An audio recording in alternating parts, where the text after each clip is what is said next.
할렐루야, 반갑습니다. 이 밤에도 하나님의 성령의 충만함이 임재되기를 축복합니다. 여러분, 오늘은 사도행전 1장의 마지막 부분인데요. 성령님이 우리에게 오신 이유라는 제목으로 주의 말씀을 증거하겠습니다. 여러분, 우리가 지난 시간까지 예수님께서 죽으시고 부활하신 후에 승천하시면서 제자들에게 몇 가지 부탁을 하시죠. 예루살렘을 떠나지 말고 또 약속하신 성령을 기다리라고 이렇게 명령을 하십니다. 그래서 예수님을 따르던 제자들이 대략 120명 정도 되는 성도들이 예루살렘을 떠나지 않고 마가의 다락방이라는 곳에 불리는 그곳에서 마음을 합하여 하나님 앞에 성령을 기다리며 기도하기를 힘씁니다.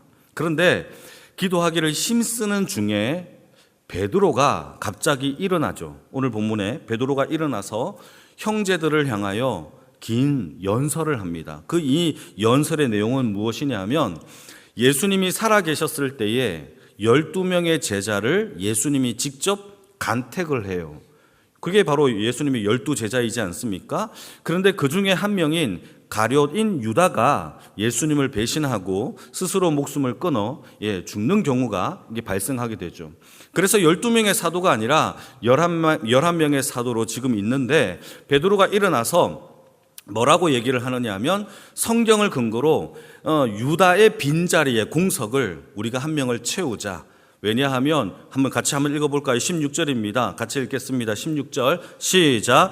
형제들아, 성령이 다윗의 입을 통하여 예수 잡는 날들에 길잡이가 된 유다를 가리켜 미리 말씀하신 성경이 응하였으니 마땅하도다. 이게 무슨 뜻이냐면 이 가룟 유다는요, 예수님을 팔고 예수님을 죽이는 데까지 이 불의의 일들을 하는 그 일이 유다가 자의적인 것이 자의적으로 했겠지만 성경에 이미 기록되고 이 예언되어 있는 내용이다라고 얘기하면서 이 유다의 빈자리를 다시 예수님의 직무를, 사도의 직무를 감당할 수 있는 사람을 뽑자라고 이야기를 하고 있는 겁니다. 그러면서 그 기준을 세우는데 그 기준이 21절에서 22절의 내용인데요. 한번 읽어볼까요? 21절, 22절 시작.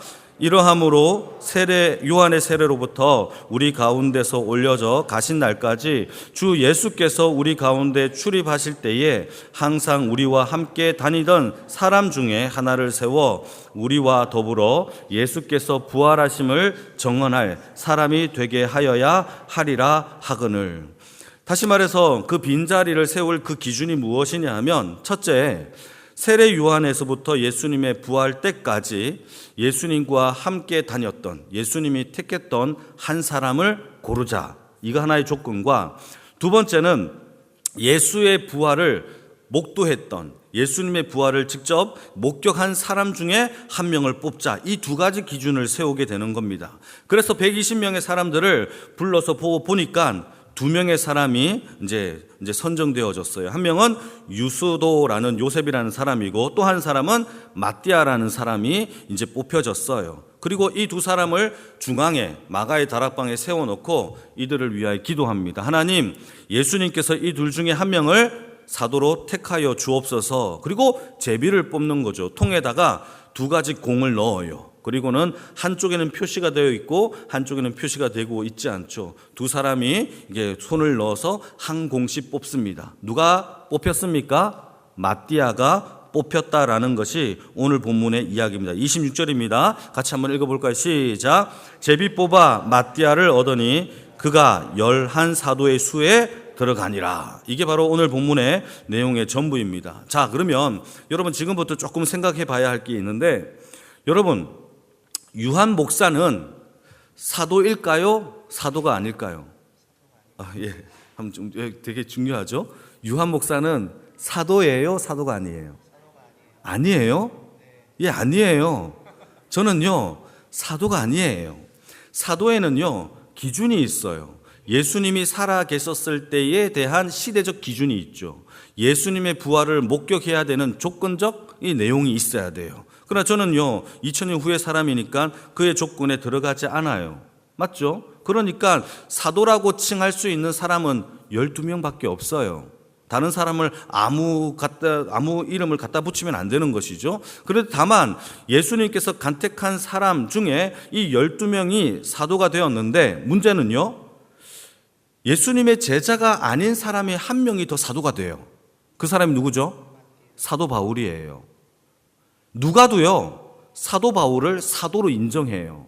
그러니까 사도행전에서 2명의 사도를 언급하는데, 하나는 유대인의 사도인 베드로를 설명하고 또 하나는 이방인의 그릇인 사도 바울을 설명하는 거죠. 그러니까 누가라는 사람도 이 사도 바울을 사도로 인정한단 말이죠. 그런데 우리가 조금 전에 봤잖아요. 예수님께서 간택해야 되는 하나의 조건과 예수의 부활을 목격한 사람이어야 하는데, 이 사도 바울은 과연 그런가? 여러분, 이게 중요하죠. 그리고 사도행전 15장에서 베드로가요, 사도 바울을요, 사도로 인정을 해요.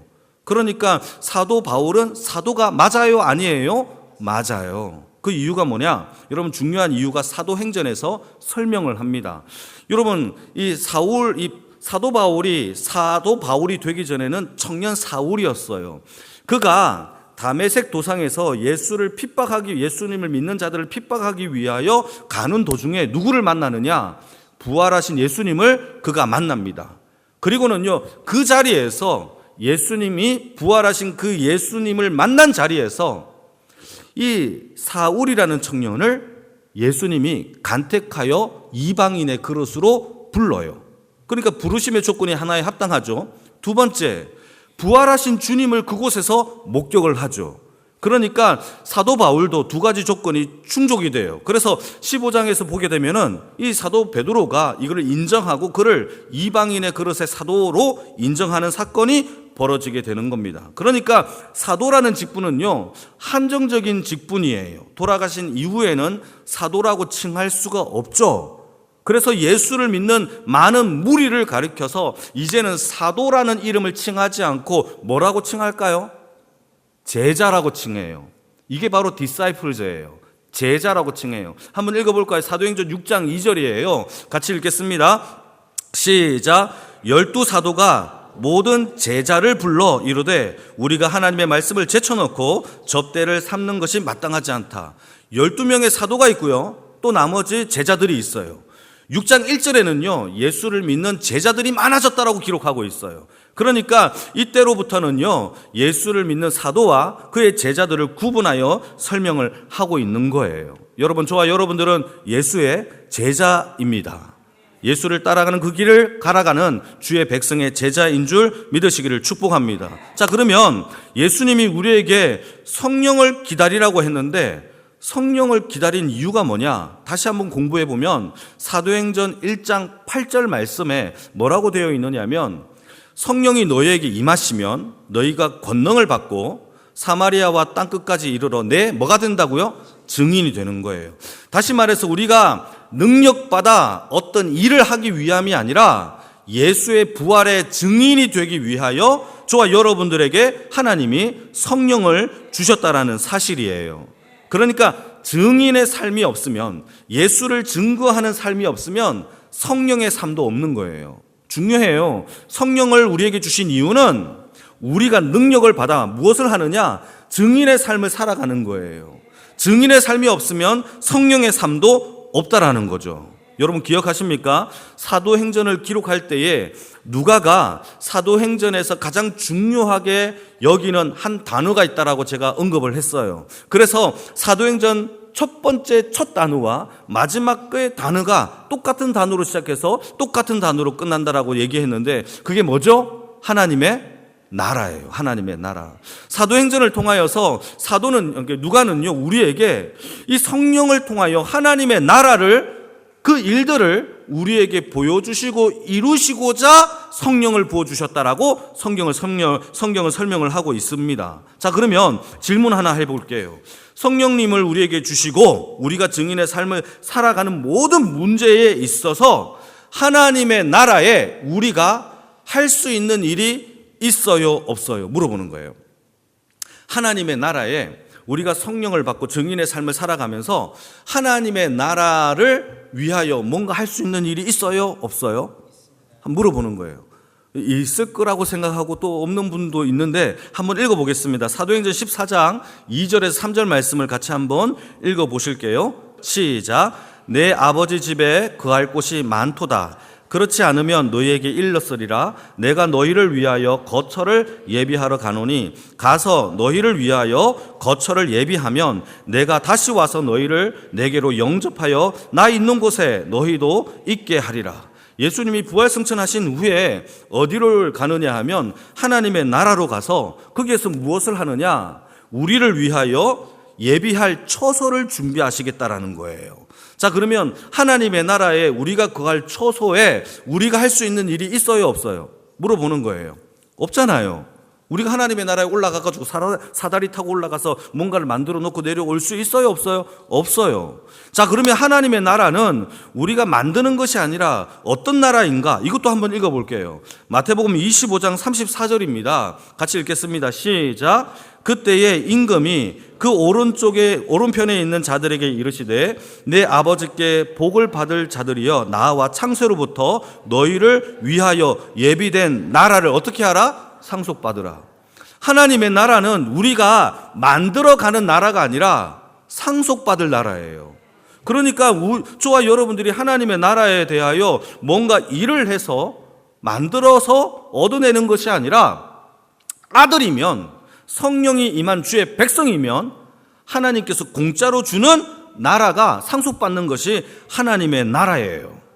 자, 여러분 여기까지 조금 이해가 되시죠? 자, 그러면 우리가 다시 한번 고민해 봐야 됩니다. 그러면 하나님의 나라가 상속받는 나라이라면 우리가 신앙생활 열심히 하고 교회 생활 열심히 하고 말씀 잘 읽고 그렇게 살면 되는데 주님 오실 때까지 굳이 우리에게 성령을 부어주신 이유는 뭘까 이거죠. 열심히 신앙생활하고 교회 생활 열심히 하면 되는데 굳이 꼭 교회를 탄생하는 그 기점에 성령을 기다려야 하고 성령을 통하여 권능을 받아야 될 이유가 뭐냐 이거예요. 중요하죠. 그러니까 교회의 탄생과 성령과 하나님의 나라가 뭔가 상관관계가 있다라는 것을 누가가 우리에게 설명을 해주고 있어요. 이걸 아는 것과 모르는 것의 신앙생활은 엄청난 큰 차이가 납니다. 자, 그러면 우리에게 성령을 주신 이유를 누가 설명하느냐? 사도 바울이 우리에게 설명을 해요. 로마서 8장인데요. 14절에서 18절까지 긴데 같이 한번 천천히 여러분 읽어주세요. 14절 시작.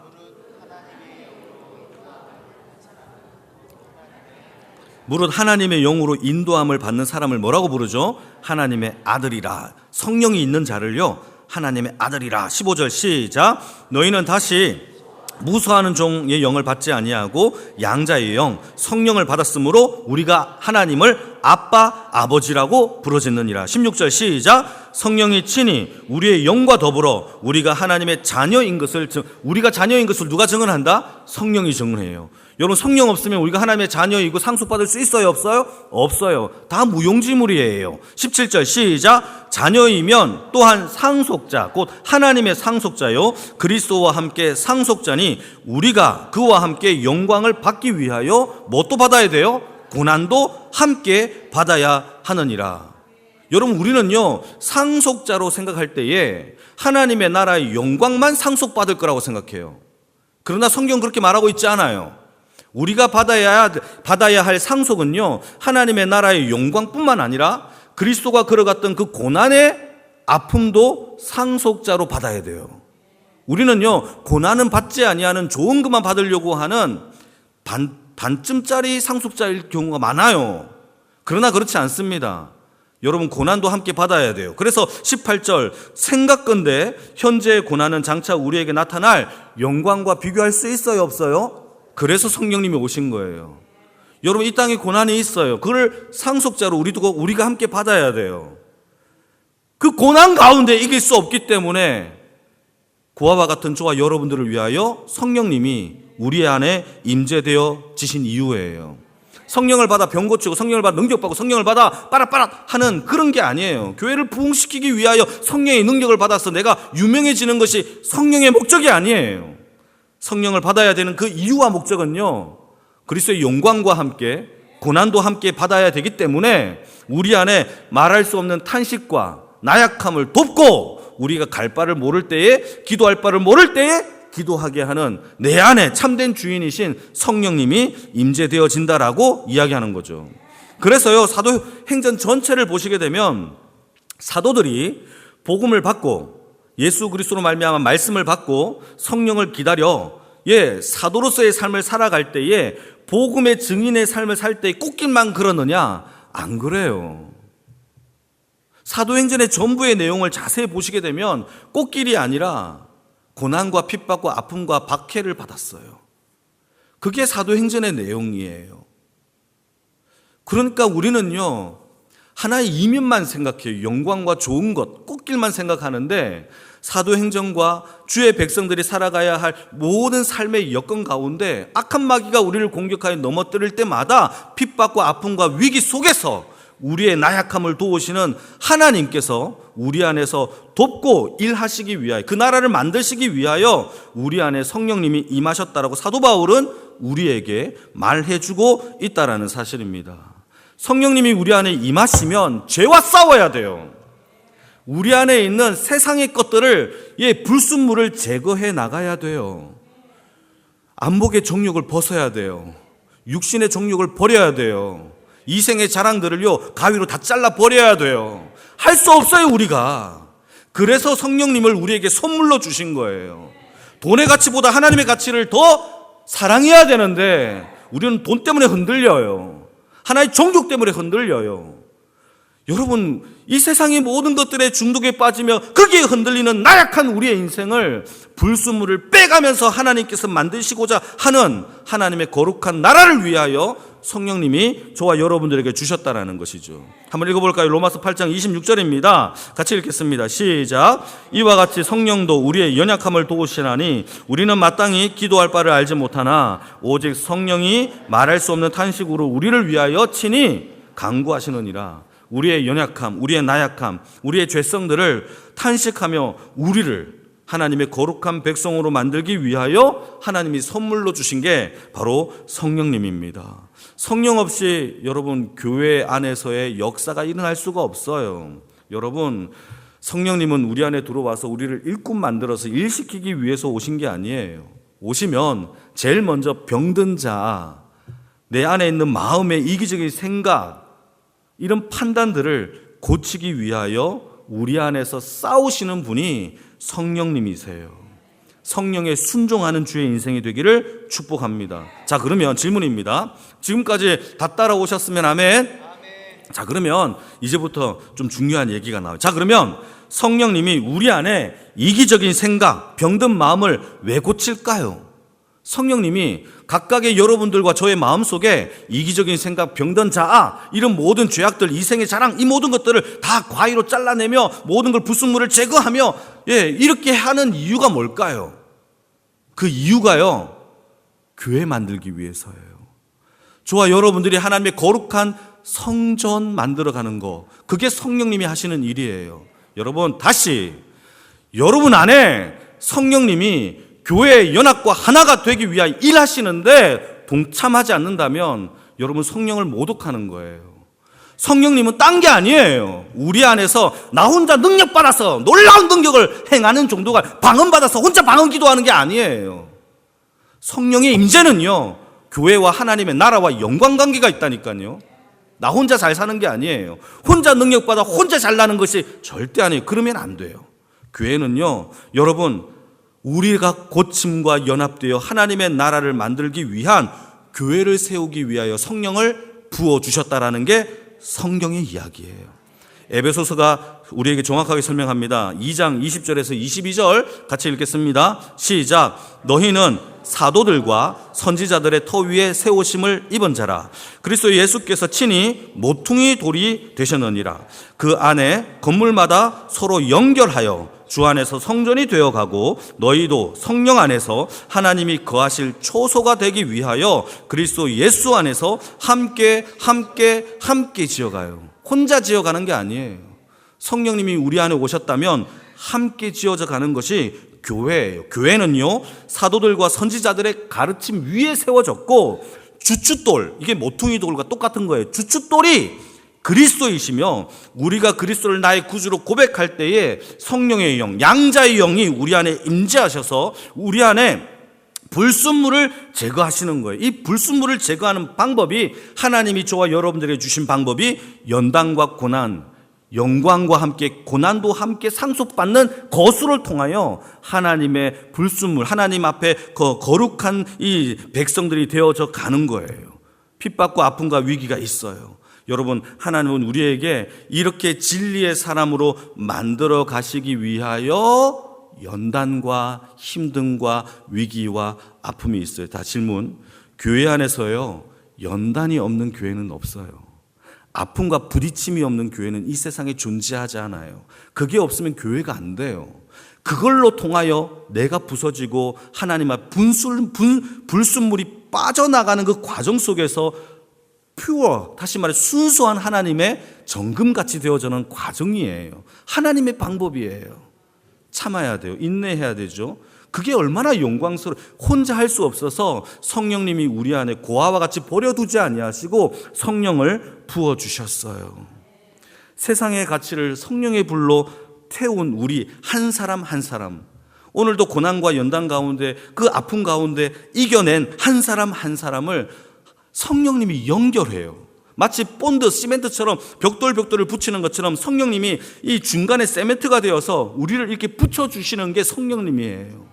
그래서 함께 거룩한 초소가, 나 혼자 거룩한 초소가 아니라 한 명 한 명 붙어서 이 함께 거룩한 초소가 되어져 가는 게 교회예요. 그게 교회예요. 그래서 여러분, 우리가 예수를 믿으면 믿을수록 신앙 안에서의 만족함은 있을 수 없어요. 이게 무슨 말인지 아십니까? 예수를 믿으면 믿을수록 신앙 안에서 나 이 정도 믿으면 됐지, 나 이 정도 직분 받았으면 됐어, 이런 게 있을 수 있어요, 없어요? 없어요. 우리의 목적은요, 예수 닮는 거예요. 예수를 닮아가는데 다 닮은 사람이 있으세요? 아무도 없어요. 저도요. 죽을 때까지 주님 닮기 위하여 살아가는 것이에요. 그래서요, 신앙생활은요, 완성이 아니에요. 찌어져 가는 거예요. 오늘도 만들어져가는 하나님 앞에 내가 굴복하는 거예요. 그래서 평생 살아도 여러분, 우리를 예수님을 닮아가는 그 과정 속에 있어요. 그러니까 신앙은 만족이 아니라 용량이 커지는 거예요. 사랑의 용량, 용서의 용량, 하나님 앞에 받을 수 있는, 품을 수 있는 마음의 품의 용량, 이런 게 더 커져 나가는 주의 인생들이 되어지기를 축복합니다. 그게 누가 하시겠다고요? 성령님이 하시는 거예요. 만약에 내가 받아주고 싶은 사람만 받은데 그게 무슨 용납이에요. 사랑하고 싶은 사람만 조금 다르면 밀어내는데 그게 어떻게 사랑이라고 말할 수가 있어요. 심지어 예수님은요, 원수를 사랑하는 게 사랑이래요. 예수님께서 말하는 사랑은요, 내가 사랑하고 싶은 사람을 사랑하는 것을 사랑이라고 붙이지 않았어요. 성경에서 말하고 있는 사랑은, 이 아가페는요, 체리티, 이거는 자비예요, 자비. 다시 말해서 자비가 곧 사랑이에요. 사랑은 용납하고 품어줄 수 있는 것이 용량 속에서 나오는 거예요. 그러니까 성령님이 우리 안에 오셨다라는 것은 뭐냐? 더 큰 용납과 더 큰 사랑이 성전 만들어 가는데 사용되어지는 능력으로 역사되는 것이 바로 초대교회 때 임재된 하나님의 교회라는 사실을 기억하기를 축복합니다. 중요하죠. 만약에 우리 안에, 성령 안에서 사랑과 용서를 포기한다면 그것은요, 중단된 게 아니라 죽은 거예요. 중요해요. 중단된 게 아니라 죽은 거예요. 자, 질문 하나 해볼게요. 성령 없이 교회에 직분받아 교회가 여러분 열심히 봉사할 수 있을까요, 없을까요? 질문입니다. 성령 받지 않고 주의 직분을 잘 감당할 수 있을까요, 없을까요? 있어요. 열심히 직장생활 하듯이 관계 싹싹하게 하면 되죠. 아이고, 오셨습니까? 그러면서 아이고, 좋습니다. 그러면서 이렇게 할 수 있죠. 여러분, 그러나 교회는 안 돼요. 교회는 안 만들어져요. 하나의 커뮤니티가 되겠죠. 중요한 겁니다. 여러분, 중요해요. 성령님이 우리에게 오신 목적은요, 하나의 직장 다니듯이 일하는 공동체를 만드는 게 아니에요. 여러분, 연합되고 하나가 되고 용량이 커지고 사랑이 커지고 은사가 불타오르는 교회가 되는 것이 성령님이 우리를 향한, 교회를 향한 목적이라는 사실을 기억하기를 축복합니다. 나와 타자를 연결하여 시멘트가 되게 하시는 분, 그게 성령님이에요. 모관한 성품을 깎아서 불순물을 제거하여 진리로 하나가 되게 하셔서 하나님의 나라를 만들어가는 공동체, 그게 바로 성령님이 하시는 거예요. 지금 이 땅에 교회 안에서의 연합이 안 되면 중요합니다. 장차 오실 하나님의 나라의 상속자도 안 돼요. 이 땅에서의 교회가 연합이 안 되면 장차 우리에게 임재될 하나님의 나라의 상속자도 못 된다라는 것이 성경의 이야기입니다. 여러분, 사도행전 1장을 마치는데요, 참 중요한 얘기를 하고 있어요. 성령님을 우리에게 보내주신 이유, 그것은요 내 능력이 아니에요. 교회를 위한 하나됨과 연합함과 하나님 앞에 다시 사랑과 용서와 용납과 은사가 더 커지고 불타오르는 하나님의 나라를 만들어가는 것이 바로 교회의 목적이고, 은사를 주신 목적이고, 성령을 우리에게 주신 목적이에요. 그러한 은사가 불타오르는 하나님의 백성들이 다 되어지기를 주님의 이름으로 축복합니다. 아멘.